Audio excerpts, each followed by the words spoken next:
Dayton Softball had a huge week with 4 victories, the first coming on Wednesday when UD beat Stonehill College 8-3 in the home opener for 2025. Izzy Kemp had a big week herself. She had 2 complete games against St. Louis. Flyers beat the Billikens 4-0 on Friday. In a doubleheader, 13-8 for the second game, and then Saturday it came up with the weekend sweep, the 5-1 victory.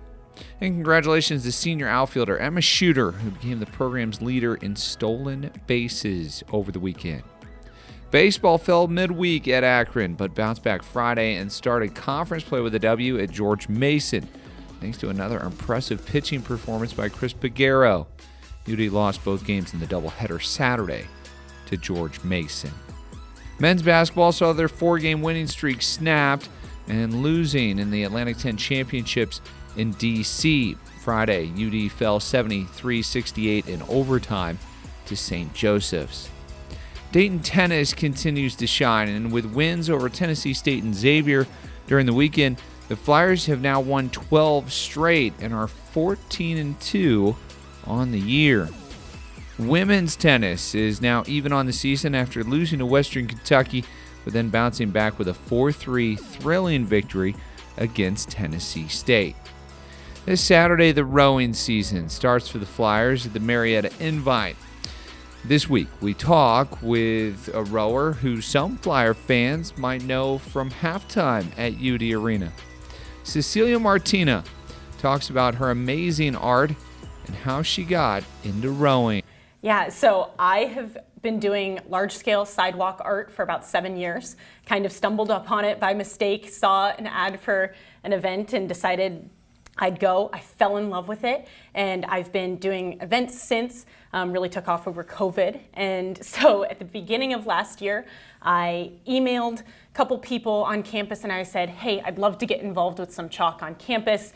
How can I do it? And they said, chalk is not allowed on campus. Facilities will not allow it. And so I said, well, shoot. But then a couple weeks later, I ended up getting an email from athletics and they said, hey, we don't have a space for you to draw, but would you be willing to do a halftime show? And I said, well, I've never done a halftime show, but wow. I can absolutely try. Oh my goodness, so the first time last year, women's game, that's your first halftime show. Yeah. You come back this year, you got 2 shows in the book, and how long did it take to figure out how fast you can draw Rudy? I probably had over 100 tries in trying to draw Rudy upside down. So there's a lot of discards in the Stewart trash cans. That's amazing. And I know our fans really enjoyed it. And we're going to talk more about your art, but I do want to talk about you and the rowing team. How did you get into rowing? Yeah, so I swam for 10 years and then I was a cross-country runner in high school. Didn't really think I wanted to do athletics or continue on, but over the summer I was on vacation in Michigan and just random stop for sandwiches on the side of the road, and I saw a girl wearing a Dayton shirt and I said, hey, how are you? What are you involved in on campus? I'm gonna be a freshman. And she was like, oh my gosh, I'm on the rowing team. You have to do it.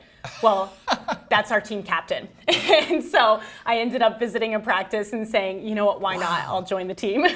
Oh my goodness. And then you join. Mm-hmm. Last year, you take in the water, and then this year you're back. What's your favorite part about being on the rowing team? So I have come from a lot of very individual sports. I swam, very, very individual sport, and then I ran cross country. And so it has been really, really cool to be on a sport that is so team oriented.